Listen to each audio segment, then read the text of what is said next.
ವೇದಿಕೆ ಮೇಲೆ ಆಸೀನರಾಗಿರ್ತಕ್ಕಂಥ ಸನ್ಮಾನ್ಯ ನಮ್ಮ ಕೋಲಾರ ಜಿಲ್ಲೆಯ ಯಂಗ್ಸ್ಟಾರ್ ಅಂತ ಹೆಸರಾಗಿರ್ತಕ್ಕಂಥ ಅವ್ರದೇ ಒಂದು ದಾಟಿಯಲ್ಲಿ ಕೆಲಸ ಮಾಡ್ತಕ್ಕಂಥ ನಮ್ಮ SP ನಿಖಿಲ್ ಸರ್ ಅವರು, ಹಾಗೂ ಈಗ ತಾನೇ ನಮ್ಮ ಮುಳಬಾಗಿಲು ತಾಲೂಕಿಗೆ ಡೈರೆಕ್ಟ್ ಆಗಿ ಅಪಾಯಿಂಟ್ ಆಗಿರ್ತಕ್ಕಂಥ ಮತ್ತೋರ್ವ IAS ಅಧಿಕಾರಿ IPS ಅಧಿಕಾರಿ ಆಗಿರ್ತಕ್ಕಂಥ ನಮ್ಮ DSP ಮೇಡಮ್ ಅವರೇ, ಹಾಗೂ ನನ್ನ ಜೊತೆ DC ಬ್ಯಾಂಕ್ ನಿರ್ದೇಶಕರಾಗಿರ್ತಕ್ಕಂಥ ಲಕ್ಷ್ಮಣ್ ಸರ್ ಅವರೇ, ಹಾಗೂ ಜಗದೀಶ್ ಸರ್ ಅವರೇ, ಹಾಗೂ ನಮ್ಮ ಭಾಗದ ಸರ್ಕಲ್ ಇನ್ಸ್ಪೆಕ್ಟರ್ ಆಗಿರ್ತಕ್ಕಂಥ ಸತೀಶ್ ಅವರೇ, ಹಾಗೂ ಮತ್ತೋರ್ವ ನಮ್ಮ ನಗರದ ಸರ್ಕಲ್ ಇನ್ಸ್ಪೆಕ್ಟರ್ ಆಗಿರ್ತಕ್ಕಂಥ ಸಂಗ್ರಾಮ್ ಅವರೇ, ಹಾಗೂ ನಮ್ಮ ನಂಗ್ಲಿ PS ಆಗಿರ್ತಕ್ಕಂಥ ನಮ್ಮ ಕುಮಾರಿ ಏನೋ ವಿಷಯ ಅದೇನೋ ಗೊತ್ತಿಲ್ಲ, ಮುಳುಬಾಗಿಲು ಮದುವೆ ಆಗದಿರಲ್ಲ ಇಲ್ಲಿಗೆ ಬರ್ತಾರೆ. ಇಲ್ಲಿ ಬಂದ ತಕ್ಷಣ ಮದುವೆ ಆಗ್ತಾ ಇದೆ. ಮಮತಾ ಬಂದು ಮದುವೆ ಆಗಿಲ್ಲ, ಮತ್ತೆ ಮದುವೆ ಮೊನ್ನೆ ಎಂಗೇಜ್ಮೆಂಟ್ ಆಗಿ ಮದುವೆ ಆಗಿದೆ. ಇದೇನು ನಮ್ಮೂರು ಒಂದು ಏನಂತ ಗೊತ್ತು ಮೇಡಮ್, ಬೇಗ ಮದುವೆ ಆಗುತ್ತೆ. ಅದರಿಂದ ವಿದ್ಯಾವರೇ, ಹಾಗೂ ನಮ್ಮ PS ಆಗಿರ್ತಕ್ಕಂಥ ಅರುಣ್ ಅವರೇ, ಇವತ್ತಿಗೆ ಸಾಕಷ್ಟು ಕನಸು ಮುಳಬಾಗಿಲು ತಾಲೂಕಿಗೆ ಒಂದು ಕನಸು ಇಟ್ಕೊಂಡು ಬಂದೆ. ನಮ್ಮೂರಲ್ಲಿ ಕೂಡ ಒಂದು ಸಿಗ್ನಲ್ ಇರಬೇಕು, ಇಲ್ಲ ಅಡ್ಡಾದಿಡ್ಡಿ ಓಡಾಡ್ತಾ ಇದ್ದಾರೆ, ಏನಾದರೂ ಮಾಡ್ಬೇಕಂತ SP ನಾರಾಯಣವ್ರು ಇದ್ದಾಗ ಸರಿದ್ದಾಗ ಅವ್ರು ಕೇಳಿದ್ರು, ಸಿಗ್ನಲ್ ಹಾಕೊಡಕ್ಕೆ ಒಂದು 30 ಲಕ್ಷ ಅಮೌಂಟ್ ಕೊಡಿ ಅಂತ ಕೇಳಿದ್ರು. ನಾನು ಹಿಂದೆ ಮುಂದೆ ನೋಡಿದೆ, ಅಮೌಂಟ್ ಕೊಟ್ಟೆ. ಇಲ್ಲ ಸಿಗ್ನಲ್ ಸ್ಟಾರ್ಟ್ ಮಾಡಿದ್ದು ಒಳ್ಳೇದು, ತುಂಬ ಒಳ್ಳೇದು, ನಮ್ಮದು ಇಲ್ಲಿಂದನೇ ಮುಳುಬಾಗಿಲಿಂದ ನಮ್ಮನ್ನು ಕಲೀಲಿ ಅನ್ನೋದನ್ನ ಒಂದು ಸಿಗ್ನಲ್ ಇವತ್ತು ಸ್ಟಾರ್ಟ್ ಆಗಿ ನಾಳೆಯಿಂದ ಒಂದು ಶಿಸ್ತುಬದ್ಧವಾಗಿ ಏನು ಇವತ್ತಿಂದನೇ ಒಂದು ಶಿಸ್ತುಬದ್ಧವಾಗಿ ಕಾಪಾಡಲಿಕ್ಕೆ, ಒಂದು ಟ್ರಾಫಿಕ್ ಸಮಸ್ಯೆಯನ್ನ ಎದುರಿಸಲಿಕ್ಕೆ, ಇವತ್ತು ಹೃದಯ ಭಾಗ ಆಗಿರ್ತಕ್ಕಂಥ ಟೌನನ್ನು ಸ್ವಚ್ಛವಾಗಿ ಇಟ್ಕೊಂಡ್ರೆ, ಇದನ್ನ ಕ್ಲೀನಾಗಿ ಇಟ್ಕೊಂಡ್ರೆ, ಇದು ಶಿಸ್ತುಬದ್ಧವಾಗಿ ಇಟ್ಕೊಂಡ್ರೆ ಇಡೀ ಮುಳಬಾಗಿಲು ತಾಲೂಕನ್ನ ನಾವು ಕಂಟ್ರೋಲ್ ಮಾಡ್ಬೋದು. ಇವತ್ತು ಟೌನೇ ಕಂಟ್ರೋಲ್ ಮಾಡೋಕ್ಕಾಗಲಿಲ್ಲ ಅಂತಂದ್ರೆ ಖಂಡಿತವಾಗ್ಲೂ ತಪ್ಪಾಗುತ್ತೆ. ಸೊ ಇನ್ನೊಂದು ನಂದು ಕೋರಿಕೆ ಇದೆ, ಇವತ್ತು ಮುಳಬಾಗಿಲು ತಾಲೂಕಲ್ಲಿ ಯಥೇಚ್ಛವಾಗಿ ಬೈಕ್ಗಳು ಕಳ್ತನ ಆಗ್ತಿದೆ. ಈ ಕಳ್ತನ ಗಡಿಭಾಗ ಆಗೋದ್ರಿಂದ ನಾವು ಆಂಧ್ರ ಮತ್ತು ತಮಿಳುನಾಡಿಗೆ ತುಂಬ ಸಪ್ಲೈ ಆಗೋದ್ರ ಮುಖಾಂತರ ಹೋಗ್ತದೆ. ಅದರಿಂದ ಮುಂದಿನ ದಿವಸದಲ್ಲಿ ಒಂದು 8 ಅಥವಾ 9 ದೊಡ್ಡ CC ಕ್ಯಾಮ್ರಾಸ್ ಆಗ್ತಕ್ಕಂಥ ಕಾರ್ಯಕ್ರಮ ಕೂಡ ಒಂದು ತರಿಸ್ತಾ ಇದ್ದೀನಿ.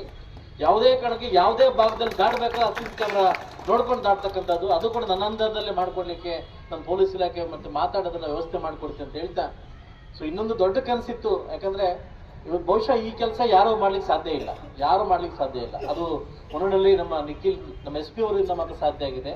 ಇಡೀ ಕೋಲಾರ ಜಿಲ್ಲೆಯಲ್ಲಿ ಎಲ್ಲರೂ ಕಡ್ಡಾಯವಾಗಿ 1ನೇ ತಾರೀಕಿಂದ ಹೆಲ್ಮೆಟ್ ಹಾಕೊಂಡು ಓಡಾಡ್ಬೇಕನ್ನೋದು ಏನು ಅವರೊಂದು ಆಸೆ ಇಟ್ಕೊಂಡು ಕಾರ್ಯಕ್ರಮ ಅಂತಂದ್ರೆ, ಅದರಲ್ಲಿ ಮೊಟ್ಟ ಮೊದಲಿಗೆ ತುಂಬಾ ಆಸೆ ಪಟ್ಟಿದ್ದು ನಾನೊಬ್ಬ.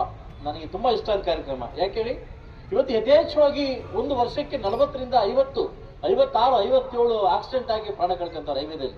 ಇದಕ್ಕೆ ಕಾರಣ ಏನಂತ ಬಂದಾಗ ಹೆಲ್ಮೆಟ್. ಒಬ್ಬ ಶಾಸಕನಾಗಿ, ಒಬ್ಬ ಜನಪ್ರತಿನಿಧಿಯಾಗಿ ನಿಮ್ಮನ್ನು ಮಾಡ್ತಕ್ಕಂಥ ಕಾಯಕ ಕಾವಲುಗಾರನ ಒಂದು ಮಾತು ಹೇಳ್ತೀನಿ, ನಿಮ್ಮ ಓಟ್ ಮುಖ್ಯ ಅಲ್ಲ, ನಿಮ್ಮ ಪ್ರಾಣ ಮುಖ್ಯ. ನನಗೆ ನಿಮ್ಮ ಓಟ್ ಮುಖ್ಯ ಅಲ್ಲ, ನಿಮ್ಮ ಪ್ರಾಣ ಮುಖ್ಯ. ನನ್ನ ಅದೃಷ್ಟ ಗೊತ್ತಿಲ್ಲ MLA ಆಗಿದ್ದೀನಿ, ಬಟ್ ನಿಮ್ಮ ಪ್ರಾಣ ಕಾಪಾಡೋದು ನನಗೆ ಯಥೇಚ್ಛವಾಗಿ ನನ್ನ ಒಂದು ಧ್ಯೇಯ, ನನ್ನ ಕರ್ತವ್ಯ. ಅದರಿಂದ ಇವತ್ತಿಂದ ನಾನು ಓಪನ್ ಆಗಿ ಹೇಳ್ಬಿಡ್ತೀನಿ, ಯಾರಾದ್ರೂ ಹೆಲ್ಮೆಟ್ ಇಂದ ಹಿಡ್ಕೊಂಡ್ರೆ ನನಗೆ ಮಾತ್ರ ಫೋನ್ ಮಾಡ್ಬೇಡಿ. ಇದು ಫ್ರೀ, ಇವತ್ತು ಹೇಳ್ಬಿಡಿವಿ, ಇವತ್ತು ಫ್ರೀ. ಯಥೇಚ್ಛವಾಗಿ ಲಾಸ್ಟ್ ಒಂದು ದಿವಸ ಒಂದು ಘಟನೆ ನಡೀತು, ತಂಬಳ್ಳಿ ಒಂದು ಘಟನೆ ನಡೀತು, ಹೇಳಲೇಬೇಕು, ಹೆಸರು ಹೇಳೋದು ಬೇಡ. 10:15 ರಾತ್ರಿ ಆಗಿದೆ. ಒಬ್ರು ಫೋನ್ ಮಾಡಿದ್ರು, ಗೊತ್ತಿರ್ತಕ್ಕಂಥ ವ್ಯಕ್ತಿ ಫೋನ್ ಮಾಡಿದ್ರು. ನನ್ನ ಫೋನ್ ಎತ್ತೆ, 3 ಟ್ರಿಪಲ್ ಗಾಡಿಗಳು ಬರ್ತಾವ, ಫುಲ್ ಕುಡಿದ್ಬಿಟ್ಟು ಗಾಡಿದಲ್ಲಿ, ಅದು 3 ಜನ ಹಾಕೊಂಬರ್ತಾವ. ಫೋನ್ ಕೊಟ್ಬಿಟ್ಟು ಪೊಲೀಸ್, ನಮ್ಮ ಹೈವೇ ಗಾಡಿ ಪೊಲೀಸ್ ಇಟ್ಕೊಂಡಿದೆ. ನನಗೆ ಫೋನ್ ಮಾಡಿಕೊಟ್ಟು, ಅಣ್ಣ ನಾ ಯಾರಂತ ಗೊತ್ತಿಲ್ಲ, ಸ್ವಲ್ಪ ಹೇಳು. ಅವ್ರು ಕೇಳಿದೆ, ಏನ್ ಮಾಡ್ತಾನಪ್ಪ ಸರ್, ಬಿಟ್ರೆ ನೀವು ಟೋಲ್ ದಾಟ ಸತ್ತೋಗ್ಬಿಡ್ತಾನೆ ಅಂತಂದ. ಅವನ ಗಾಡಿನ ತಗೊಂಡು ಒಳಗಡೆ ಹಾಕೋಂತ. ಒಬ್ಬ MLA ಇರೋದು ನಿನ್ ಕುಡಿದು ಕಾಪಾಡಕ್ಕಲ್ಲ, ನಿನ್ ಕುಡಿದು ರೆಕಮೆಂಡ್ ಮಾಡಕ್ಕಲ್ಲ. ಇವತ್ತು ನನ್ನ ಸ್ನೇಹಿತರ ಮಕ್ಕಳು ನನ್ನ ಕಣ್ಣು ಮುಂದೆನೆ ಪ್ರಾಣ ಕಳ್ಕೊಂಡಿರ್ತಕ್ಕಂಥ ಘಟನೆ ಮುಳಬಾಗಿಲಲ್ಲಿ ನಡೆದಿದೆ. ಇದಕ್ಕೆಲ್ಲ ಕಾರಣ ಏನು? ಹೆಲ್ಮೆಟ್. DVS ಒಂದು ಮಾತು ಕೇಳಿದ್ರು, ಸರ್ ನಾನು ಹೆಲ್ಮೆಟ್ ಸ್ಟಾರ್ಟ್ ಮಾಡ್ತಾ ಇದ್ದೀನಿ, ನಾನು ಸ್ವಲ್ಪ ಹೆಲ್ಮೆಟ್ ಕೊಡಿಸಿ ಅಂತ. ನಾನು ಹಿಂದೂ ಮುಂದೆ ನೋಡಿಲ್ಲ, ಎಷ್ಟು ಹೆಲ್ಮೆಟ್ ಬೇಕು ತಗೊಳ್ಳಿ, ನಾನು ಕೊಡಿಸ್ತೀನಿ ಅಂತಂದೆ. ಇವತ್ತು IAS ಇರ್ತಕ್ಕಂಥ ಮಾರ್ಕ್ಸ್ ಹೆಲ್ಮೆಟ್ನ ಗಿಫ್ಟ್ ಕೊಟ್ಟು, ಸಾಕಷ್ಟು ದಾನಿಗಳಿಗೆ ಗಿಫ್ಟ್ ಕೊಟ್ಟು ಇವತ್ತು ನಿಮ್ಮನ್ನು ಕಾಪಾಡ್ತಕ್ಕಂಥ ಕರ್ತವ್ಯನ ನಾವು ಮಾಡ್ತಾ ಇದ್ದೀವಿ. ಸೊ ದಯವಿಟ್ಟು ಇದಕ್ಕೆ ನೀವು ಸ್ಪಂದಿಸಬೇಕು. ಜನಪ್ರತಿನಿಧಿಗಳಾದವರು ನೀವು ಜನಸಾಮಾನ್ಯದಕ್ಕೆ ಸ್ಪಂದಿಸಬೇಕು. ಇವತ್ತು ನೀವಿದ್ರೇನೆ ನಾವಿದ್ರೆ ನಮ್ಮ ಕುಟುಂಬ. ಒಂದು ನಿಮಿಷ ನೀವು ಯೋಚನೆ ಮಾಡಿ, ನೀವು ಹೆಂಡತಿ ಮಕ್ಕಳು ನೋಡಿ ನೀವು ಮುಳಬಾಗಿಲು ಬರ್ತೀರಿ, ಇದೇ ಪ್ರಾಣ ನೀವು ಕರೆಕ್ಟ್ ಆಗಿದ್ರು ಕೂಡ ಎದುರಾಳಿ ವ್ಯಕ್ತಿ ಕರೆಕ್ಟ್ ಆಗಿಲ್ಲ ಅಂತಂದ್ರೆ ನಮ್ಮ ಪ್ರಾಣ ಹೋಗೋದು ಗ್ಯಾರಂಟಿ. ದಯವಿಟ್ಟು ಒಂದು ಸಾರಿ ತಲೆ ಏನಾದ್ರು ನಾವು ಏನಾದ್ರು ಇದಕ್ಕೆ ಕೊಟ್ರೆ, ಏನು ರೋಡ್ ಕೊಟ್ಟರೆ ಖಂಡಿತವಾಗ್ಲೂ ಉಳಿಸ್ತಕ್ಕಂಥ ಚಾನ್ಸ್ ತುಂಬಾ ಕಡಿಮೆ ಇದೆ. ನಾನು ಕೈ ಮುಗಿದು ಕೇಳ್ತೀನಿ, ಇದು ತಾವೆಲ್ಲ ಸ್ಪಂದಿಸಬೇಕು. ಯಾಕಂದ್ರೆ ಶಿಸ್ತುಬದ್ಧವನ್ನ ಸಮಾಜವನ್ನ ಒಬ್ಬ ಜನಪ್ರತಿನಿಧಿಯಾಗಿ ಇಲ್ಲಿ ಪೊಲೀಸ್ ಇಲಾಖೆ ಮಾತ್ರ ಮಾಡಂಗಿಲ್ಲ, ನೀವು ಕೂಡ ಸಮಾಜ ಕಟ್ಟುವಂತ ಕೆಲಸವನ್ನ ಮಾಡ್ಬೇಕಂತ ಹೇಳ್ತಾ, ಇವತ್ತು ತುಂಬಾ ಅದ್ದೂರಿಯಾಗಿರ್ತಕ್ಕಂಥ ಕೆಲಸವನ್ನ ಏನು ಇವತ್ತು ನಮ್ಮ ಪೊಲೀಸ್ ಇಲಾಖೆ ಮಾಡ್ತಾ ಇದ್ದಾರೆ. ಇದಕ್ಕೆ ನನ್ನ ಕಡೆಯಿಂದ ಅವರಿಗೆ ವಿಶೇಷವಾಗಿ ಥ್ಯಾಂಕ್ಸ್ ಹೇಳ್ತಾ, ದಯವಿಟ್ಟು ಪೊಲೀಸ್ ಇಲಾಖೆ ಇರ್ತಕ್ಕಂಥ ನಮ್ಮನ್ನು ಕಾಪಾಡಲಿಕ್ಕೆ, ನಮ್ಮನ್ನು ಸುವ್ಯವಸ್ಥೆ ಮಾಡಲಿಕ್ಕೆ ಇದಕ್ಕೆ ನಾವು ಯಾವುದೇ ರೀತಿ ಅಡ್ಡಿಪಡಿಸಬಾರ್ದು ಅಂತ ಹೇಳ್ತಾ, ಮುಳಬಾಗಲ ತಾಲೂಕಿಂದ ಈ ವ್ಯವಸ್ಥೆಯನ್ನು ಸ್ಟಾರ್ಟ್ ಆಗಬೇಕು. ನಾಳೆಯಿಂದ ಎಲ್ಲರೂ ಕೂಡ, ಯಾರು ಕೂಡ ಹಳ್ಳಿಗಾಡು ಪ್ರದೇಶದಲ್ಲಿ ಬರಬೇಕಾದ್ರೆ ಹೆಲ್ಮೆಟ್ ಇಲ್ಲದೆ ದಯವಿಟ್ಟು ಬರಕ್ ಹೋಗ್ಬೇಡಿ. ಬೈ ಚಾನ್ಸ್ ಏನಾದ್ರು ಇಳ್ಕೊಂಡಿದ್ದಾದ್ಮೇಲೆ ಲೀಡರ್ಸ್ ಫೋನ್ ಮಾಡಿ ಇದೊಂದು ಸರಿ ಬಿಟ್ಬಿಡು, ಇದೊಂದು ಸರಿ ಹೇಳ್ಬಿಡು, ಹೇಳಿ ಸಾಕಾಗ್ಬಿಟ್ಟಿದ್ದು ನನಗೆ ಆಯ್ತಲ್ಲ. 1 ತಿಂಗಳಿಂದ ಅಟ್ಯಾಚ್ಮೆಂಟ್ ಕೊಟ್ಟಿದ್ದೀವಿ, 1 ತಿಂಗಳಿಂದ ನಾವು ಜಾಗೃತ ಮೂಡಿಸಿದೀವಿ. ನಾಳೆಯಿಂದ ಇದು ಕಡ್ಡಾಯವಾಗ್ತದೆ. ಪೊಲೀಸ್ ಇಲಾಖೆಗೆ ನಾನು ನೇರವಾಗಿ ಹೇಳ್ತಾ ಇದ್ದೀನಿ, ನಾಳೆಯಿಂದ ನಿಮ್ಗೆ ಫ್ರೀ. ಏನಕ್ಕೆ ಹೇಳಿ, ನಾನು ಫೋನ್ ಮಾಡಲ್ಲ, ಓಕೆ, ಇಟ್ಕೊಂಡ್ರೆ ಫೋನ್ ಮಾಡಲ್ಲ. ಅದರಿಂದ ನೀವು ನಾಳೆಯಿಂದ ಫ್ರೀಯಾಗಿ ಮಾಡ್ಕೊಬೋದು. ಬೇರೆದಕ್ಕೆಲ್ಲ ಫೈನ್ ಹಾಕ್ಬಿಡಿ, ಇದಕ್ಕೆ ಮಾತ್ರ ಫೈನ್ ಹಾಕಿ. ಮತ್ತೆ ಹೇಳಿದ್ರೆ ನೋಡಿ ಎಲ್ಲದಕ್ಕೂ ಫೈನ್ ಹಾಕಿ ಹೋಗ್ಬಿಡಿ. ಸೊ ಅದರಿಂದ ದಯವಿಟ್ಟು ಮುಳಬಾಗಲ ಜನತೆ ತುಂಬಾ ಮುಗ್ಧ ಜನತೆ, ತುಂಬಾ ಸ್ವಾಭಿಮಾನ ಇರ್ತಕ್ಕಂಥ ಜನತೆ.